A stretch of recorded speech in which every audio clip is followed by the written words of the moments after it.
people who have such incredible journeys, and I've met so many of them right here on my podcast. And I have the honor today of interviewing one of those such people whose story is absolutely fantastic. And the work she's doing today really shows her depth and her love for others to reach wholeness. And my guest is none other than Teresa Page, MBA. Yes, I'm going to put her title at the end of it because she worked hard for that. But welcome to the Power Transformation Podcast, Teresa. I'm happy to have you. Well, thank you so much. I'm so excited and honored to be here with you and definitely looking forward to this awesome conversation we're about to have. Indeed, it will be. And I'm telling you, I have so many questions to ask you because you have a story that is quite powerful. But before we get into that, let's start with a fun, lighthearted icebreaker question just so that we can get to know you as a person a bit more. And your question is, what is one of your all-time favorite songs and why? There is a song and the gentleman that sings it, actually, it escapes me, but it's a song that's called A Book of Love.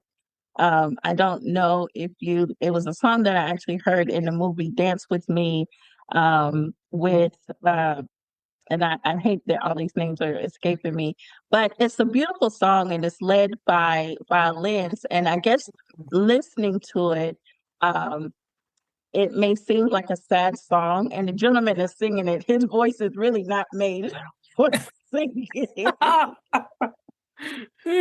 But it talks about the book of love and how it's such a big book and it's a big story. And it talks about all of the beautiful things that we know about love. And that is for dancing, it's for love, it's for music, it's for all of those things. And it's mainly the way that the violins play that really just pulls at your heart just a little bit.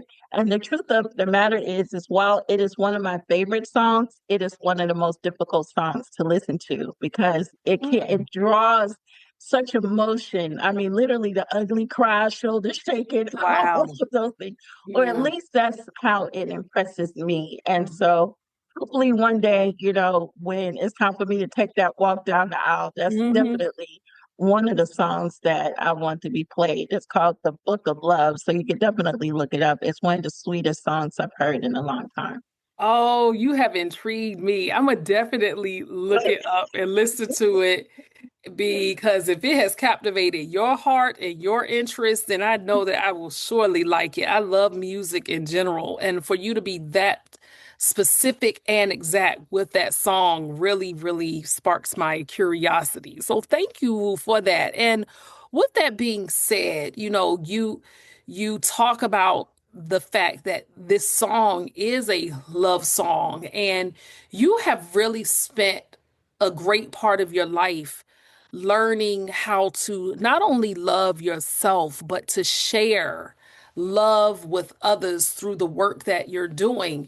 And before we dive into that and what brought you there, this begs the question that you can answer it any way that you like. But who is Teresa Page? Who is Teresa Page?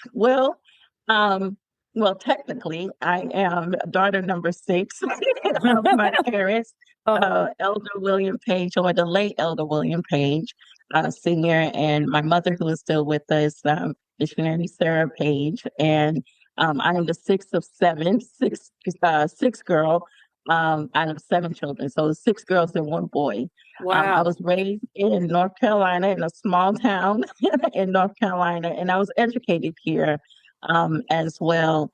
And so, I've worked in the public education sector, higher education sector, as well as federal government, and other little things in the past lives. I used to be a cosmetologist, all kinds of things. So I feel like I've lived different lifetimes already. Mhm.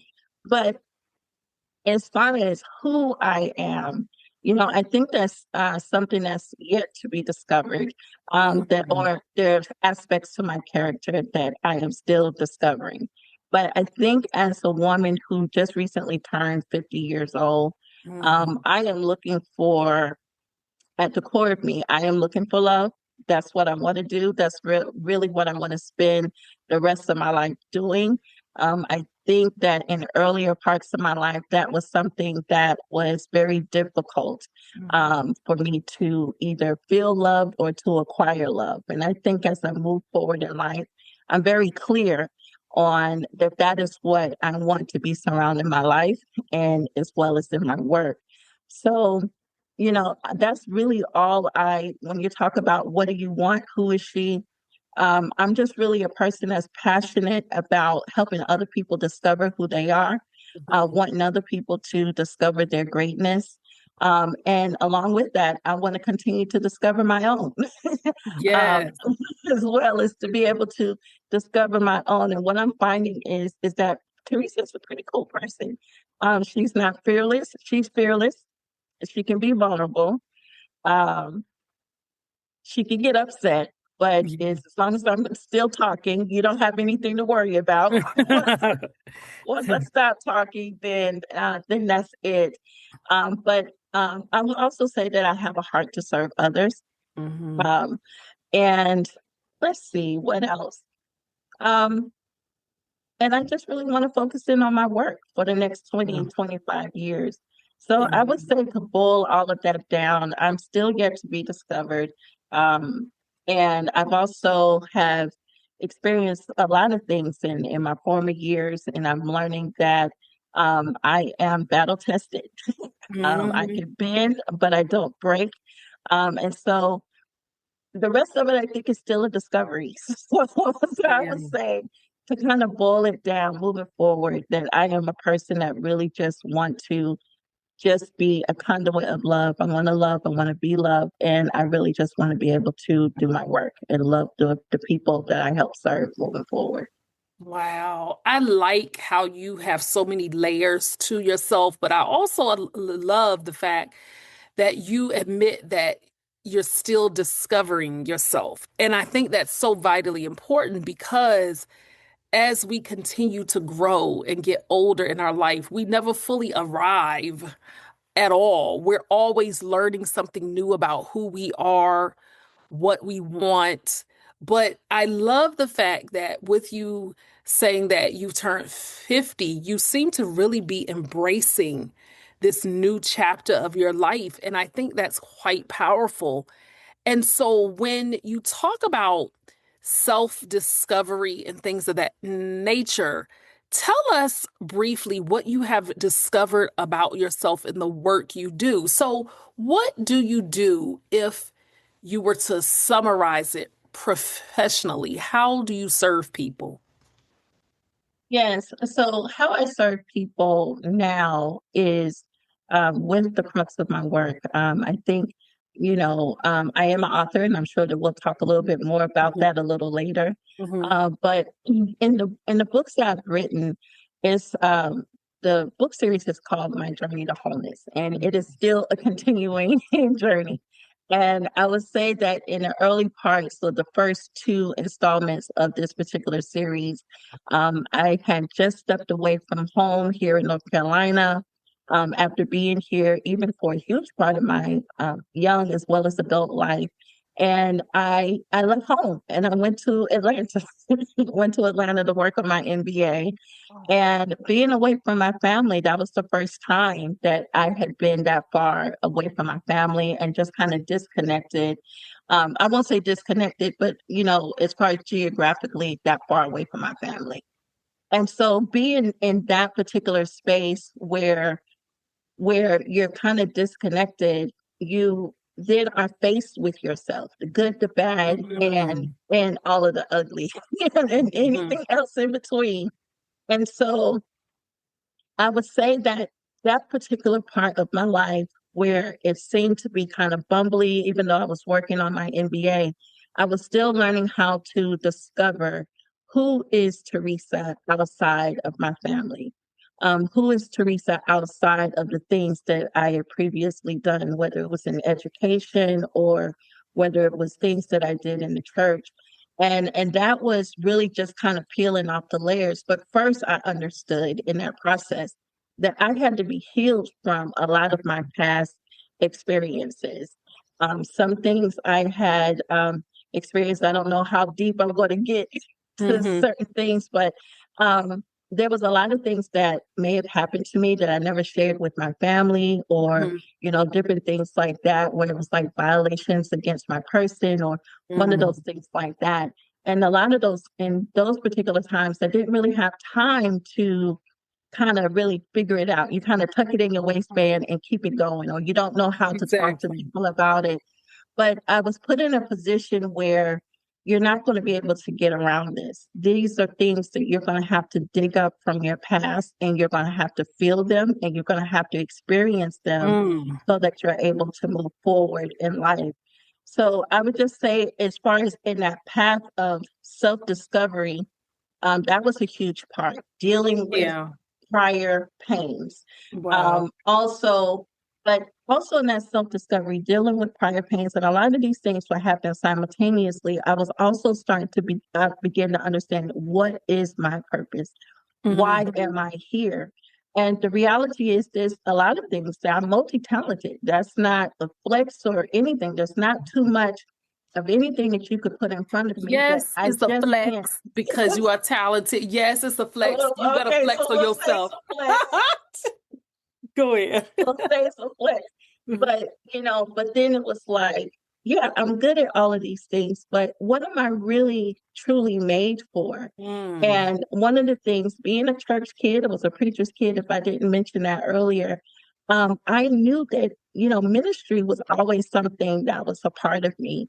There was a part of me that likes to speak, especially concerning things of the scriptures, or things Hmm. about the Lord, that's really powerful. And I was really just starting to understand that this is something that I actually love to do. I think some of those things I kind of pushed off to the side, but I was like, kind of settling in. But then understanding that, okay, if ministry is a part of my life, then what aspect of ministry then do I speak from? Because most speakers, they lean in on a particular theme or subject matter or whatever. And I find that in my process of self-discovery, that love was the crux or the foundation Hmm. of my work. And I also found that it wasn't just love, but then love connected to the assignment of dominion. When the Lord Wow. said, "Let us make man in our image and in our likeness," and to give them dominion, let them have dominion over the birds of the air, the fish of the sea, the beasts of the field, over all the earth. Be fruitful, multiply, subdue, replenish, and all of that. That is what attracted me. Like, this is it. You know, Yeah. this Yeah. is the message. But then it was like, okay, but then I had to study. It wasn't a matter of just reading or studying it, but it was also having to become that, to really understand, what does dominion really truly look like. And And so, let me jump in here because you have given us so much to really ponder and think about. But I want to go back just a little bit. You mhm, mentioned something earlier, and I think it leads to this big picture of self-discovery, of how you lived in North Carolina your whole life. That's your home. You come from a large family, a close knit, things of that nature. Preacher's kid. Yes, you did mention earlier that your father was an elder and your mother's a missionary. And so, I understand that background so well. But here you go from Carolina down to Atlanta, a major city, a big hub, and you're working on your MBA. Take us to that period of your life of when you had to make that initial adjustment. And what was it that you started learning about yourself?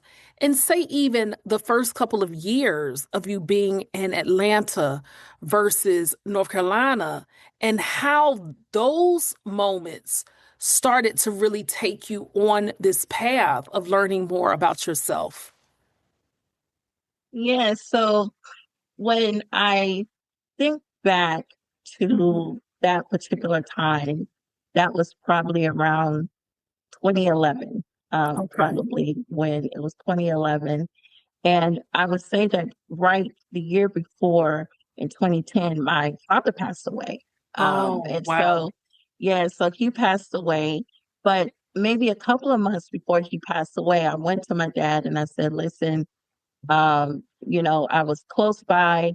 They felt like they were getting older, that they needed someone close by, those kind of Mhm. things. And yeah, they were getting up in age. So of course, at the time I wasn't married, I didn't have any children. So I was elected whether, Yeah. to kind of be. But then I was telling my dad, I said, listen, I love you and mama, but there's nothing here for me. I feel that I'm dying here, like I'm shriveling up.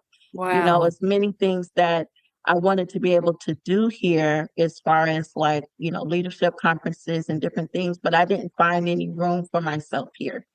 And so I told my dad it's time for me to go. And he was like, well, daughter, where do you think you want to go? And I said, well, I'm not sure. And so in the conversation, he was like, well, what about Atlanta? And so he Wow. was the one that actually mentioned, what about Atlanta? And it was Mhm. actually something I had forgotten about. That was a little girl's dream of mine. I always heard it was like the Black Mecca.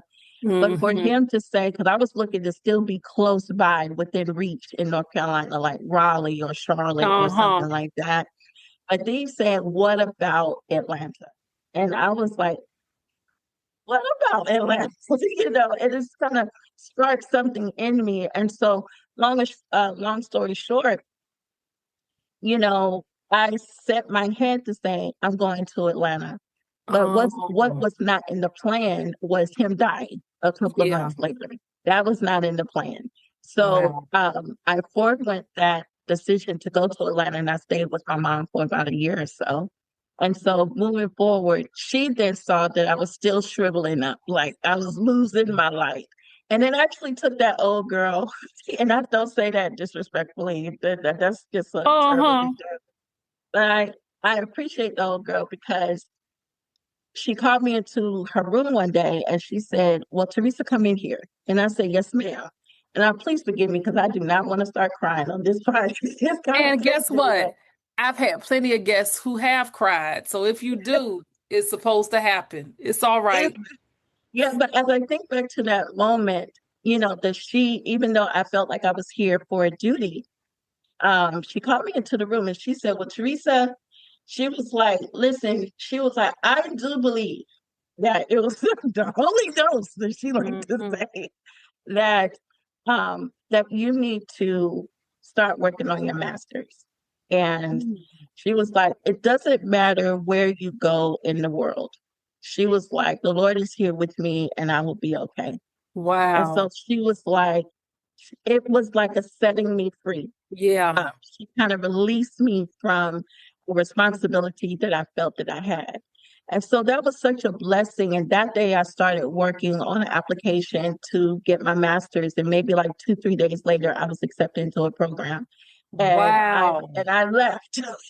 And so Wow. going to Atlanta at that particular time, I had already come out of the public school system.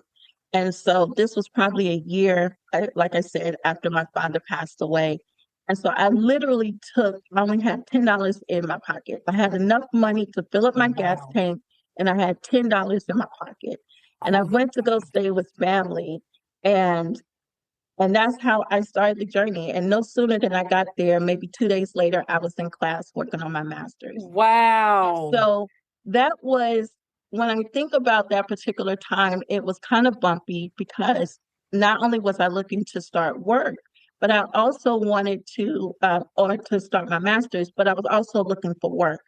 And prior to going, I had applied for maybe like over 200 jobs and had not been hired for anything. And no sooner than I got there, there was different individuals that worked with the university that I kept bumping into. And believe it or not, they cleared the way or created a pathway to wherein I started working full time for the university. So Mm. not only was I in school full time working on my MBA, but now I'm also a full time employee. And so that particular time was just, I don't even know how to explain it. Even Yeah. as I'm talking about it, it's almost unbelievable but um, it also then brings me back to understand that the Lord had already ordered these steps for me. That's This was right. already a ordered path for me. And so I would say that during that particular time, I was really learning how to stretch out in my giftings Mm, and my abilities. And it was bumpy at first because I did run into individuals that was like, well, who do you think you are? Or, well, you're just a busy bee, aren't you? And all these other kind of things. And it almost made me want to leave. But mm. and a couple of times I did want to leave. I'm like, this is not sexy. This does not feel like the black Uh-huh. that I came here for to automatically have all of this opposition. But I'm thankful that I was steadfast even through the opposition, whether it's on work. And then I was given the opportunities to put my hands to do things in that particular region that had not been done before. And That is so, powerful. And yeah, what really stands out to me though is the fact your father was really used as that mouthpiece to remind you of the assignment that you had to do, even if you couldn't see it. And for him, as the head of the household, then as the visionary, as all of that, as your daddy, loving you enough to say, this is what you need to do. Because although, the death or his transition wasn't what you were expecting, it's almost as if he was telling you, and maybe he didn't even know, but perhaps he did. Maybe he was even telling you, I've lived my life. You need to really live yours, and you need to really take that next step. And although it took yet another year or so for you to do it, the fact that God used your mother as the mouthpiece to then come back, this was supposed to have happened. And your journey really speaks so deeply to many people because in those early times, you're discovering yourself, you're learning about wholeness, and it eventually leads, as time goes on, it eventually leads to your career and your calling as an author, and specifically, my journey to wholeness. So let's fast forward a bit to 2015. Tell us the origin story of my journey to wholeness. And what was it where you could have kept all of this inside of yourself, but you said, I need to write it and get it out there? What was going on in your life? And what led you to say, I need to share this story to others? absolutely. Well, the one of the professors, there was a professor there at the university that I was working with. I never had her as one of my professors, Hmm. but she was a colleague. And oftentimes, I organized a lot of our new student orientation. So Oh, she would be like one of the major speakers that would be there to always present to the student body or the new student body that was coming in. And I remember just watching her, just in her oration, the way she just moved about. It always just looked so comfortable, those kind of things. But I always just knew her as a professor, but I did not know that she was an author. And not only oh. was she an author, but she had written tremendous amount of books and, whether books for corporations, she also wrote books as far as curriculum and different things like that. And I was like so amazed by that, that, you know, it was like one day I just went to her because we would chit and chat because we were colleagues in preparation for different things. But I remember I went to her office one day and I had a packet of my writings of things that I've written in the past because I would always write little stuff, even from a little girl, whatever was on my mind. It was just easier for me to write things. But as I got older, I was also able to do public speaking. So it was like different Mm. messages that I'd written in the past and or poems or whatever. And so I remember just bringing a batch of those in a brown envelope. And I asked her, I said, listen, would you read these? Would you Wow. read these for me? And let me know your thoughts. And so I remember her actually taken time out of her busy schedule, and she did read them, and she then called me back to her office maybe sometime later, and she went through all of them, and she was like, well, Teresa, she kind of laid it out. She was like, this is great, this is great, this is too preachy, this is this, or whatever, Okay. or I would extend upon this, or move forward, kind of broaden this particular step here. And so that was kind of like the what kind of then drove me to write that first book. And the first book was really my journey to wholeness, the soul journey continues. And so it was a compilation of things that I was experiencing while I was working on my MBA, because there was a lot of leadership skills and things that I learned as a result of assignments and classes and things like that. But then there were, like I mentioned, there were other pieces that I'd written in the past where I had to do some public speaking. So I was able to repurpose those. And I decided to compile it. And I was like, but how do I do this? That was the thing. I wasn't sure how to go about it. Do I get an agent? How do I move Uh-huh. around with then moving forward with getting a book? And I remember literally standing in the line at a Publix in customer service one day. And I was beside the where they have all of the the greeting cards and the Oh, books yes. and the different things like that. And I Uh-huh. remember looking over and I saw a couple of familiar faces of ministers and things that I may have seen on television or things like that. And I just picked up one of their books and turned it over. And I was like, who published their book? Like that's what I wanted to know. Wow. And so one of them was Nelson Zondervan. And so I was Oh, like, well, let me yes. go home and see. I know that name, if you see it on the back of your Sunday school book or Uh-huh. whatever. Yeah. kind of thing. But I remember them. So see what they're talking about. And of course, making a long story short, what I found is that under their umbrella that they have like a self-publishing arm Oh. under their umbrella. And I decided to reach out to them to see what was going to be the process. And the process seemed pretty easy. And somehow during that particular time, I came into a little bit of money. I'm not sure where it came from, but it was money that was freely mine. I didn't have to borrow it. It was literally sitting somewhere. I'm not sure Praise what God. what Hey. happened, but I got a hold of that money, and that's how I used this to publish this first book. And so Wow. that was the journey to publish that first book. And so that was I turned that in early 2015. And so I believe I got the very first copy in May of that year. And so, but it was even waiting to that particular time that I actually went to an event. And I don't know if we have time to tell this story, but I went to a Women's History Month event. And and this was when I already turned in the manuscript. And while we were sitting there, it was a group of women. It was during Women's History Month, those kind of things. And what was so poignant about that experience was that there was a woman that stood up during the Q&A portion of the event, and she asked a question with all of the things that women can do. We can birth babies, we know how to build homes, we can have small businesses, but she said there still feels like there's something that's holding us back. What is it?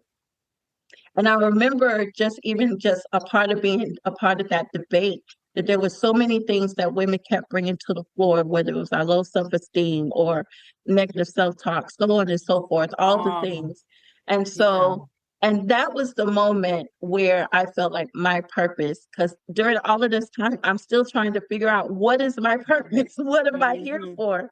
And that particular moment in 2015, right before my book came out, is when my purpose was revealed, is that I was going to have a part in answering this question, and that I was going to be a instrument to help take the lid off of women's capacity. And I Mhm. remember that hitting in my chest like a bolt of lightning. It finally hit me like, this is it. This is what I'm made for. And I thought my book was going to be a part of that. But I'm gonna kind of pause on that story there because it then leads into something else. But Yeah. that particular book was the beginning, I think, of a new part of my journey that kind of leads into my work that I'm actually doing today. Yeah, exactly. And the fact is though, what I found most most powerful is kind of an understatement, but what I'm trying to say is Many authors will just write and be one and done. What was the most awe-inspiring about your work is that when you literally say, my journey to wholeness, you had such a keen awareness of the fact that this was a journey and you didn't just stop there.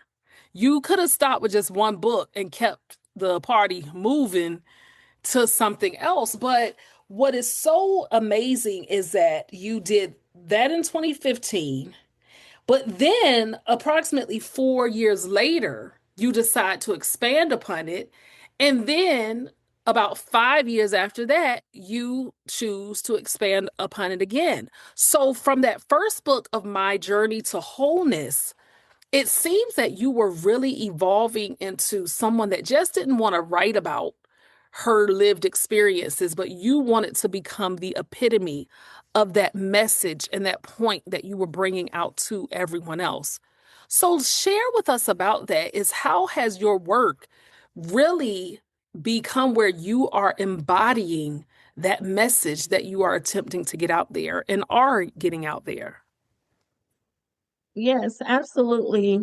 Well, one of the things about, I'm a nonfiction writer. And so Mm-hmm. a lot of the things that I write about is from personal experience. And so I'm finding that when I do write, I'm having to live the experience before I can even write about it. So I have to be first Oh. partaker and different things like that. And I guess to kind of pick up from my previous response, that after that women's history event and when I felt like my purpose was revealed to me, I was really excited about that.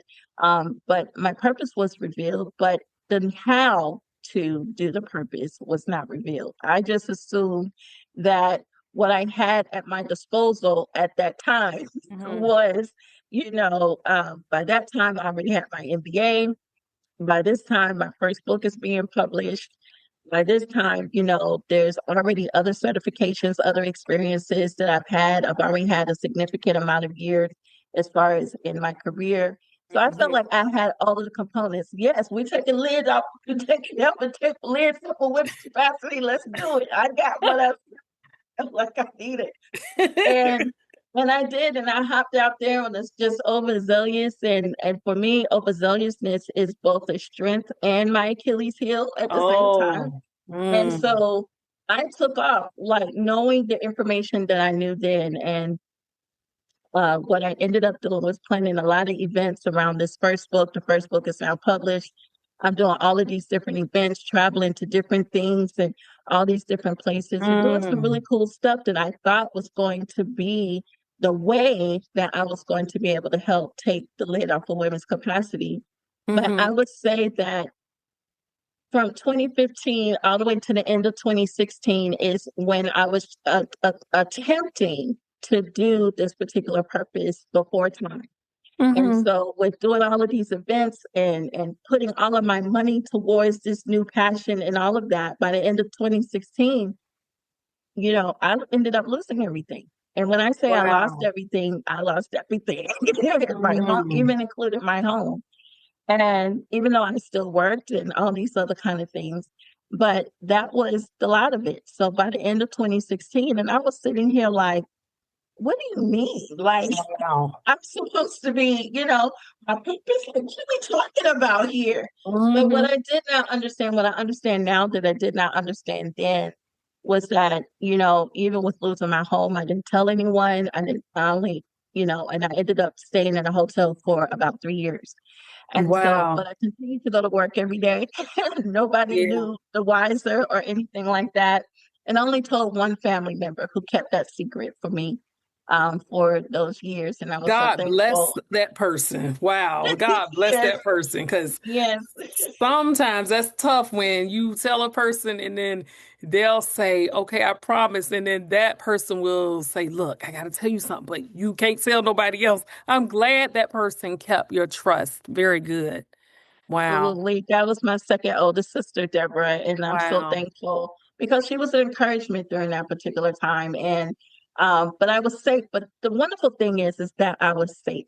The Lord Yes. put me in a place where It was a safe place. It was something that I could afford at the time, even though it was really expensive. But he put me in a place because that particular place is not about losing my home or being in a hotel. That was the moment to put me in a place where I can then understand what was it going to take the lid off of women's capacity.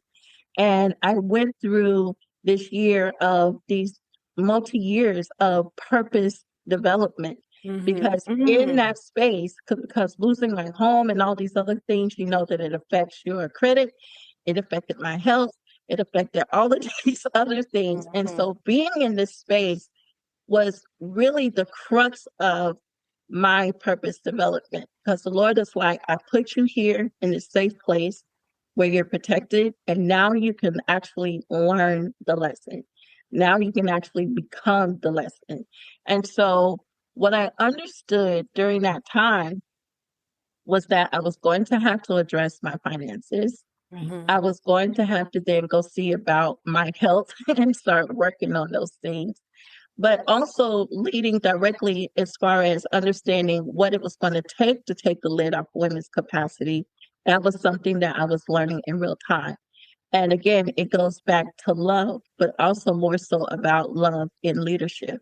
And during that same time, while I'm still living in a hotel, I'm still being promoted at work, even to the point Yeah. of in a position of leadership where I'm Wow. now a dean over two locations, and I'm still living in a hotel. Like, this is crazy.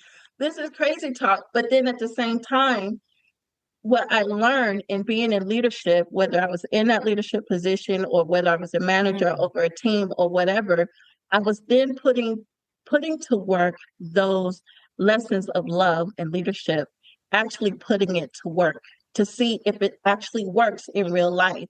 And what I Mm-hmm. learned during that particular time, especially in the context of the workplace, that when we give our teams autonomy, when we give our teams the room to grow, when we give our teams understand what are they good at, what are their giftings, and giving them opportunities to lead, even if they weren't in a leadership position, given to them that I feel like some of what my managers gave me to do was the room to grow and to develop. And so that was what all of that particular time was was really designed for, was to help me to become the message. So what I learned, even from that event many years before, um, was that it wasn't just about what was holding women back, but what we needed a revelation of. And that revelation Mm-hmm. is love, and understanding that love is not just an emotion, but that it is can be utilized as a skill set. It can be utilized as a competency to make sure that we're successful in our everyday work. And I would say Wow. during that time, that's led what led me to my second book in 2019, My Journey to Wholeness, Love Letters from the Throne, because I was actually writing and chronicling what I was experiencing in real time, what Wow. how I was being developed during this quote unquote homeless experience, but what I was getting a chance to do and what how I was exposed to leadership, hearing the language of leadership, hearing the verbiage of leadership, being in a room with C-suite leaders and to see how they navigate and how they move around, and then Yeah. being a middle management leader myself and understanding how to lead and how to take care of my team. So, and demonstrating that love. So that's what that second book was about. But as I go through to book number three, Mm-hmm. which it was maybe about 2021, we're already in the middle of COVID, Mm-hmm. and it's now time for me to come out of the higher education space. So that particular part of my life, it kind of closed. So then there's this huge chasm of time. Like, what do I do with myself? What am I supposed Wow. to do here? I didn't realize how much time I was actually yielding even to my job. And now I have this huge, it almost swallowed me up. But then there was an opportunity for me then, and let me also preface, I'm no longer homeless now. I had built my first home. So Yes. Look at even you. with all See? of those lessons, and I came out of that Praise God. with a testimony. Wow. I improved my credit. I got was getting my health together, and all those other kind of things, and even got to the point where I could build my very first home. And Uh-huh. so, Oh, that's and beautiful. yes, and so in that first home, I did not expect not to then be working after I got into Yeah. that home. However, while I was in that home, what that home was designed for me to do was then to take all of those experiences from book one, from book two, to now pen something that's actually something that's transformational and that also gives some guidance and um, on some directives of how then what love really does mean for us. So this third book, My Journey to Wholeness, Love the Success Factor, it is that demonstration of how God's love empowers women to lead. It empowers us to create. It empowers us to generate wealth in the fullness of our equality, our purpose, and in our business. So this book is not the bumbling, I'm trying to figure myself out a little Yeah. bit. This is now, let's put these lessons to paper. And this love the success factor is now the premise of my work and the message that I feel that I am prepared to deliver to women, more so now in my Love the Success Factor Women's Leadership retreats that I'm working on for this year.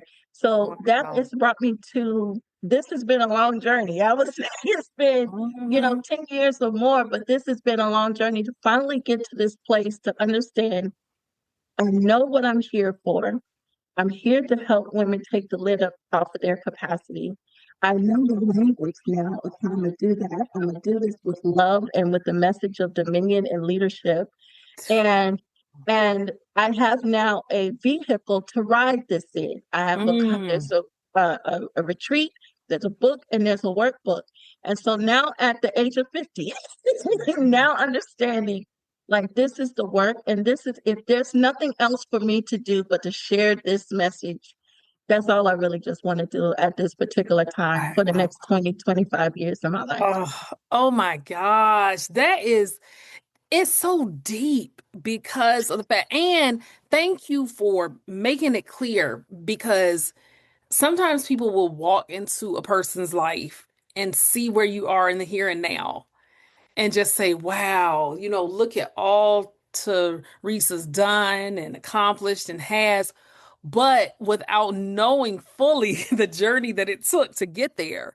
And for you to say, this has been literally a 10-year journey. And I liked earlier when you said purpose development. We're always talking about personal development, professional development, but the purpose development is key. And I do have a question or two more before we wrap up. I could keep this going, but if somebody wants to buy your books or support you or learn more about the work you're doing, how can they do that? And of course, I also have it in the show notes.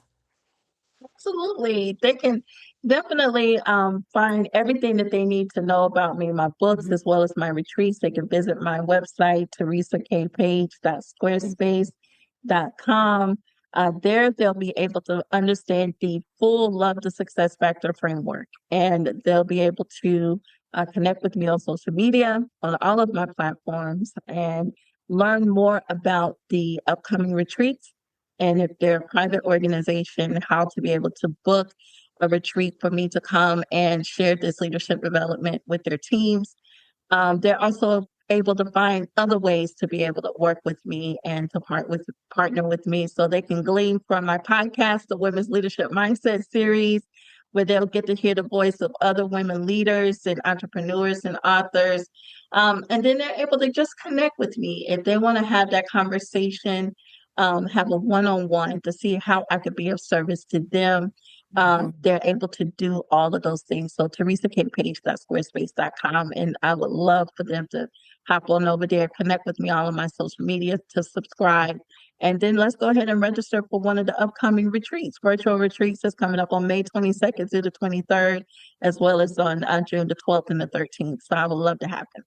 That's wonderful. Thank you. Thank you so much. And are you going to be having more retreats as the year goes on? Because by the time your episode is released, those retreats may have passed, but do you have more events planned for the latter part of the year, such as fall and winter, perhaps? Yeah, we'll definitely look to being able to build more on those. Okay. But for those individuals that would love to be able to do something private, whether it's Mhm. with their friends or their families or their organizations or even for their own business, we can definitely have that conversation on how to do something especially for them. So we can bring the retreat to them, even if we don't have a company event scheduled for later on, we can actually do something specifically for them.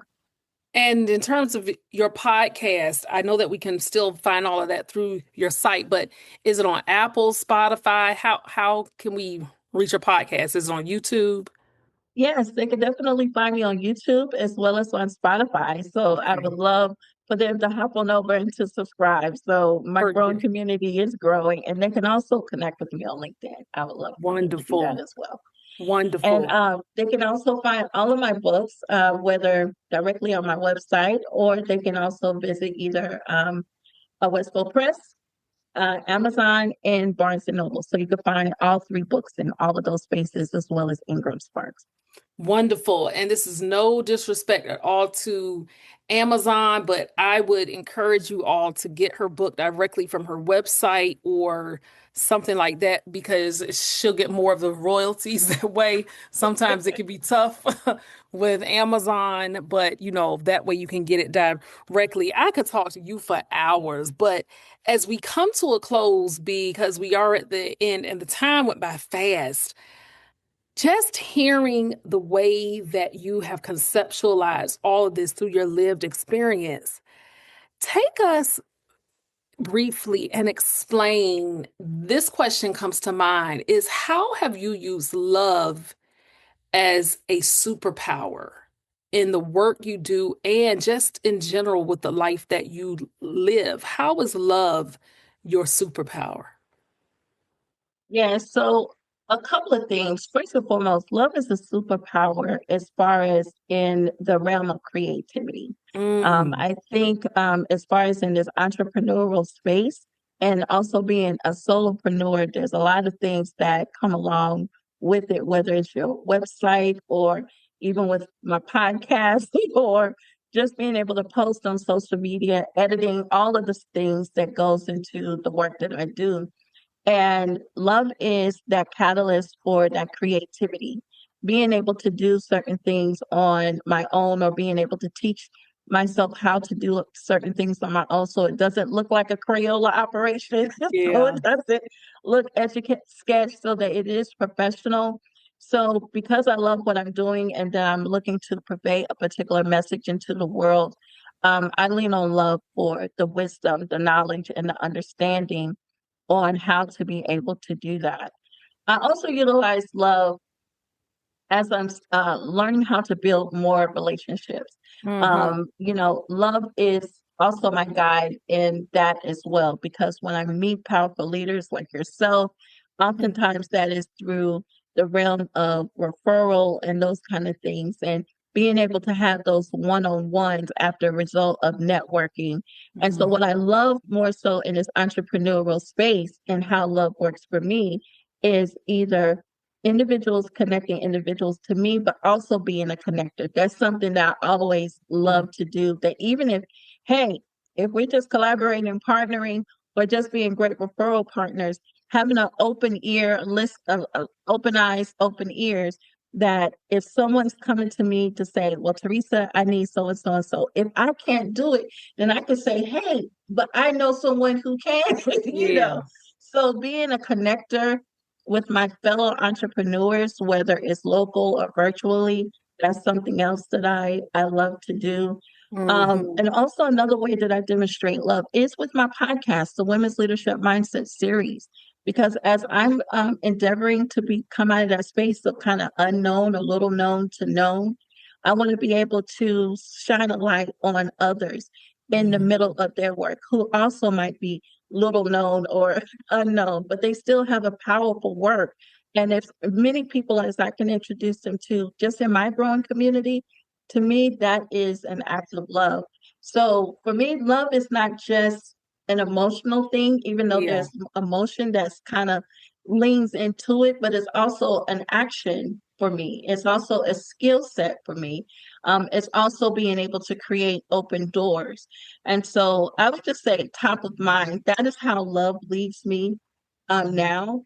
But even more so that love is also a driver, the reason why being able to do and release these retreats this year and moving forward, I think is also the drivers because this is the source of my work. And so I believe that it's also going to create open doors and opportunities, even related to my work, to be able to demonstrate this message to Yeah. other women so that it could then open something up in them so that they can also affect powerful change in their communities, their domain of industry, or our global economy. So I would say those are the four ways that love is impacting me right now. Wow, that is beautiful. And I want to go back to even a father's love and a mother's love Yes. for prompting you to do that. And so, how does the legacy of your most esteemed father and the work that he did and the service he did for others, but also what he poured into you, how does that legacy that he left live in you today? And I miss the old man from time to time Mm, because he has always been a listening ear. mhm, Even as a little girl, trying to understand, even from a faith-based perspective, who is the Lord? Who is good? This God really? Being in Sunday school and things like that, and Him taking the time to show me different things in the scriptures to give me an understanding, even as a little girl, when even though yeah. I couldn't understand everything, for Him to take time to give me understanding.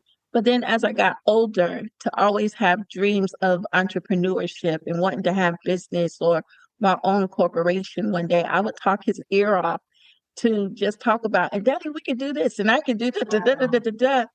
And for him to actually to even voice that that's something that I could do, that it was something, and to Mm, understand that even when he said, go to Atlanta, that it was an opportunity, it was a place of opportunity. For him to even remember that in some of my little girl, rants or mm, whatever.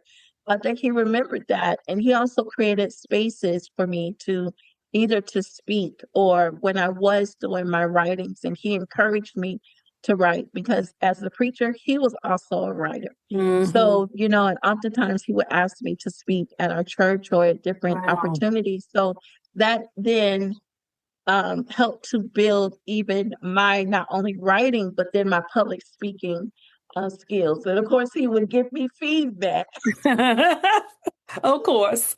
He would give me plenty of feedback because he just declared out my first message. He could have just went out. He could have brought a lunch. It was so long, but I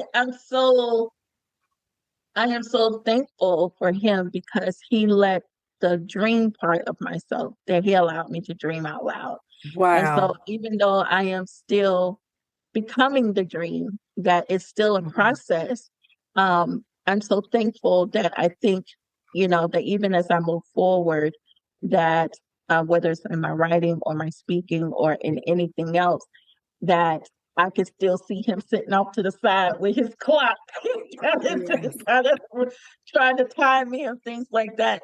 That's still, that's still a part. It was always important for me to see him sitting off to the side. So, but yeah, and I would say that my mom, Yeah. I love my mother. I Of love my mom, course. even though she's more of you got to crawl before you can walk. So, Uh-huh. while she's kind of more not, I won't say pessimistic, but she's not so much as the dreamer that my dad was. But I will say, since I've transitioned from Atlanta and have come back home to North Carolina, and being close with her, and with her being at the young age of 90, just Wow. being able to be here to, in some ways, be of service to her, she has still, what she has done is created a space for me so then I can still be able to work full-hearted towards my entrepreneurial Mm, goals and be able to fulfill my purpose. So even though she may not see what I see from a visionary point of view, it's just the fact of being able to create that room. So even in her own way, you know, that she's also helping me to build the dream by creating a space where I can lend all of my time towards the goals that I want to be able to do. So I am even thankful for the things that she has taught me because she always instilled in us to make sure that whatever we do, that we do it to as perfect as we can get it. If we can't get it perfect, get it as close because your name is on it. And so I mm, think that's what's so important for me as far as legacy is understanding that, you know, the reality is I may not have children on this side of glory. So having something, whether it's my books, having something with my name on it, I think that's what's going to be important and making it as perfect as I possibly can. That is the wow. legacy that my parents have given me, and I honor them for that. Thank you for tuning in to this episode of the Power Transformation Podcast. If you enjoyed this episode, be sure to follow or subscribe, leave a 5-star rating, and write a review. It helps us inspire even more listeners. And don't keep it to yourself. Share it with someone who could use a little power in their transformation. Until next time, keep bouncing back, keep rising, and be good to yourself and to others.